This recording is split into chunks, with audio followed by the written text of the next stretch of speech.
फरमाते हैं सबसे पहली चीज जो बच्चों को सिखाना है, मेरे सादिक मज़दूक ने फरमाया नबी की मोहब्बत, अपने नबी की मोहब्बत सिखाओ, इश्क़ रसूल सिखाओ। अल्लाह अकबर। याद रखना किसको जिम्मेदारी दी जा रही है? माँ बाप को जिम्मेदारी दी जा रही है। ये कितने फितने हैं, ये सारे फितने खाक की नजर हो जाएंगे। इश्क़ मुस्तफ़ा तो सिखाओ। अल्लाह अकबर। और याद रखना जिसके सीने में इश्क होगा, इश्क़ मुस्तफ़ा होगा, वो कभी किसी लड़की के हुस्न पर ईमान का सौदा नहीं करेगा, गाने गज़लों की दहलीज पर ईमान का सौदा नहीं करेगा। इसलिए कि जब दिल में आमिना का लाल बसता है तो इंसान पुकार उठता है, अरे बरेली वालों क्या सबक भूल गए? इसी जमीन से तो आवाज उठी थी, तेरे कदमों में जो है क्या देखे, तेरे कदमों में जो है गैर का मुंह क्या देखे, कौन नजरों पे चढ़े देख के तलवार। नारे तकबीर, नारे रिसालत, जलसे नूरी, शहर बरेली शरीफ। बहुत नजरों पे, अरे तलवार इतना क्या बात, क्या तलवार इतना खूबसूरत है कि बड़े बड़े हसीना ने जहां का चेहरा तलवार देखने के बाद समझ में नहीं। क्या बात, जिंदाबाद। इश्क सिखाओ, सिखा रहे हो इश्क? पूछना चाहता हूं इश्क मोहब्बत के इमाम के पड़ोस में रहने वालों, इससे बढ़ करके सुस्ती और काहिली क्या होगी? अपने बच्चों को बाजू में बिठा करके ज़िना की फिल्में तो देखते हो, अपनी जवान बेटियों को बाजू में बिठाकर भागने भगाने वाले सीरियल के मनाजिर तो देखते हो। क्या इश्क रसूल भी सिखाते हो? क्या मोहब्बत रसूल भी सिखाते हो? कहाँ गई वो मोहब्बत रसूल जिसके बारे में कहा गया था ला युमिनु अहदुकुम हत्ता अकूना युकाल इन्नहु मजनून, कि इतना इश्क करो अपने नबी से कि तुम्हारा इश्क रसूल देखकर लोग तुम्हें दीवाना कहें, लोग तुम्हें पागल कहें, लोग तुम्हें मजनू कहें। पागल किसको कहते हैं? पागल तरह तरह की बातें नहीं करता, जो जिसमें पागल होता है बस वो एक ही बात को रिपीट करता रहता है। कभी दीवाने को देखा है? अरे जाओ, आपने जो वो आर्टिफिशियल दीवाने तो बहुत देखे होंगे, कोई सच्चा दीवाना जा करके देखो, वो एक ही बात करता है, गाली देगा तो गाली ही देगा, किसी के लिए कुछ कहेगा तो वही करेगा, बार बार एक ही रिपीट करता है। अब क्या पता चला कि तुम्हारे इश्क को देखकर लोग तुम्हें दीवाना कहे, यानी हुजूर के सिवा कोई और आपके समझ में आता ही नहीं। मेरे इमाम ने इसीलिए तो कहा उन्हें जाना, उन्हें माना, रखा गैर से काम, लिल्लाहिल हम्द, मैं दुनिया से मुसलमान गया, ले खबर जल्द के गैरों की तरफ ध्यान गया, मेरे आका मेरे मौला तेरे कुर्बान। क्या बात, मेरे आका मेरे मौला तेरे कुर्बान गया। वो इश्क है, दीवाना एक ही बड़ में रहता है। हम भी दीवाने बन जाएं, कभी उठे हुजूर के जुल्फ का तस्करा, हुजूर की आंखों का तस्करा, हुजूर की पेशानी का तस्करा, उनके चलने का तस्करा, उनके बोलने का तस्करा, उनकी अदाओं का तस्करा। हम जब इस मामले में इमाम अहमद रजा को देखते हैं तो देखते हैं वो कैसा कुश्ता इश्क रसूल था, वो गमगीन भी होता। तवज्जो फरमाएं बरेली वालों, तवज्जो करो। पूरी दुनिया बरेली का नाम लेती है, अगर बरेली में बरेली ना हो तो जुमले पे गौर फरमाएं, अगर बरेली में बरेली ना हो तो इससे बढ़कर महरूमी क्या है? अरे वो जब कोई मरता है मरने वाला, तो उस मौत पर जब आंसू बहाते तो लोग मरने वाले का जिक्र करते हैं। मेरा भैया मर गया, मेरा बेटा मर गया, मेरा चचा मर गया, मेरा दादा मर गया, वो मरने वाले के जिक्र करते हैं। लेकिन ये हमारा इमाम अहमद रजा है, जब भाई का इंतकाल होता है तो भैया भैया नहीं करता, उस दुख में भी वो किसका जिक्र करता है? अपने यार का जिक्र करता है, क्योंकि जानते हैं उनके निसार कोई कैसे ही रंज में हो, जब याद आ गए हैं सब गम भुला दिए हैं। कैसा जिक्र किया अपने आका का, आंखें रो रो के सुझाने वाले, जाने वाले नहीं आने वाले, वही धूम उनकी है माशाअल्लाह, वही धूम उनकी है माशाअल्लाह, मिट गए आप मिटाने वाले, और या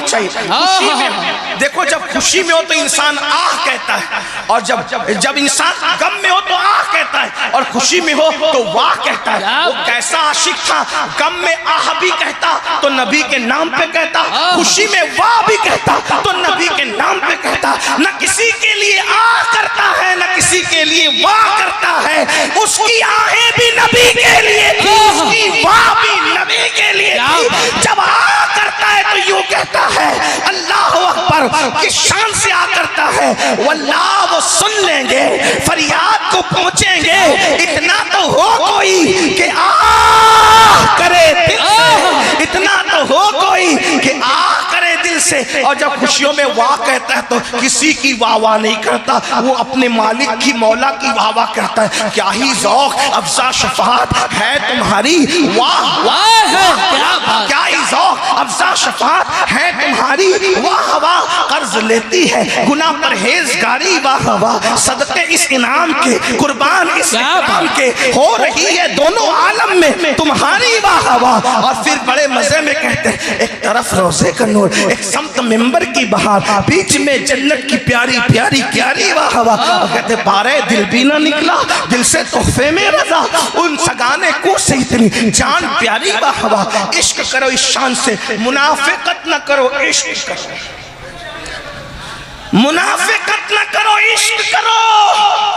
और जो इश्क करता है वो महबूब के सिवा किससे ताल्लुक रखता है, किससे रिश्ता रखता है, ये पहली बात।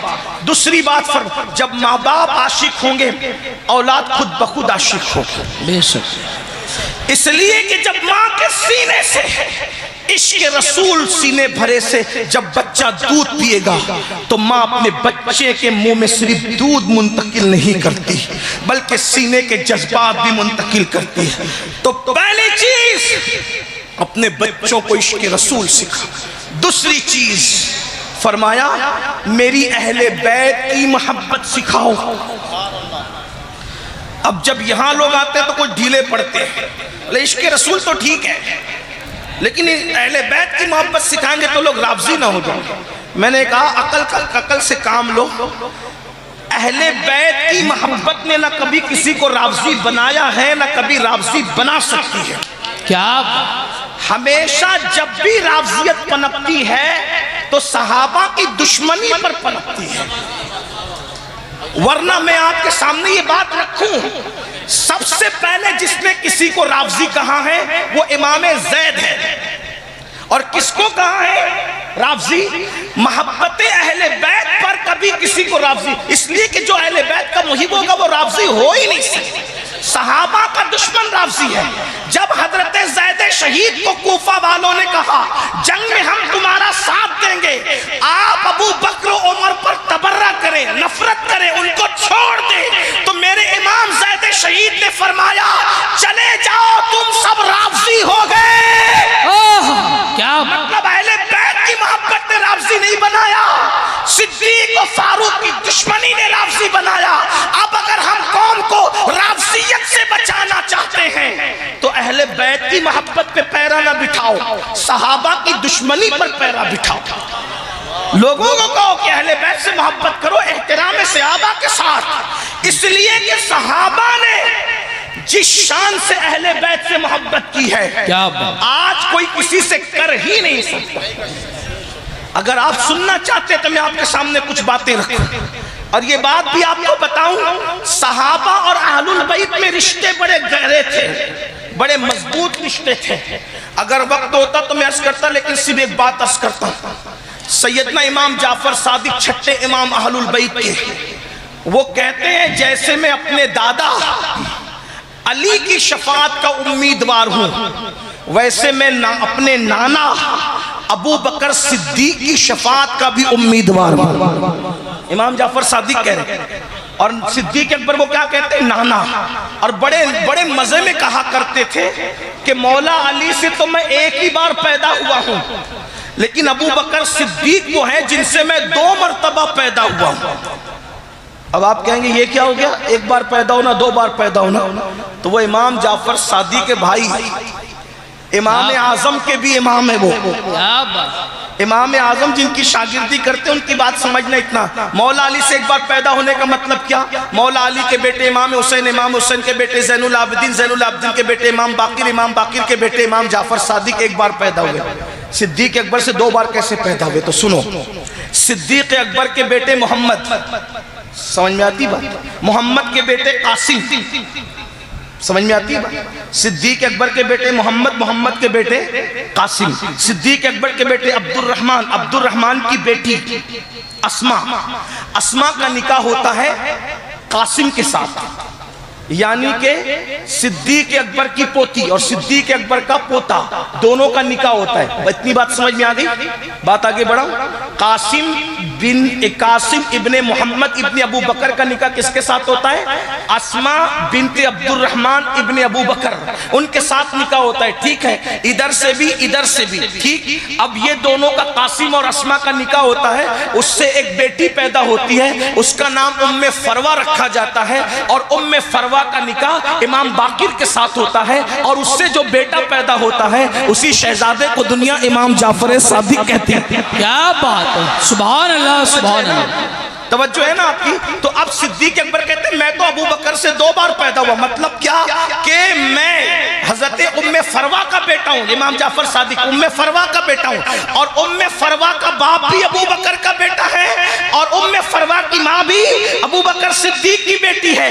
यानी उम्मे फरवा वो खातून है जो नजीबुल तरफैन सिद्दीका है और वो मेरे इमाम जाफर सादिक की अम्मी है। इसीलिए फरमाते हैं अपने दादा से भी शफाअत का उम्मीदवार हूँ और अपने नाना अबू बकर सिद्दीक से भी शफाअत का उम्मीदवार हूँ। राफसियत के नशे मन पर बिजली गिरती है, अरे इमाम जाफर सादिक जिसकी शफाअत तलब करे उसे अफजलुल बशर बादल अंबिया अबू बकर सिद्दीक है। जिंदाबाद जिंदाबाद। क्या बात, इसीलिए मेरे इमाम कहते हैं अहले सुन्नत का है बेड़ा, क्या बात, अहले सुन्नत का है बेड़ा पार, असहाबे हुजूर नज्म है और नाव है इतरत रसूलुल्लाह। इसलिए बरेली के सुन्नी मुसलमानों, अहले बैत से मोहब्बत करने में किसी से डरना नहीं, क्योंकि शख्सियत किसी के बाप की प्रॉपर्टी नहीं होती है।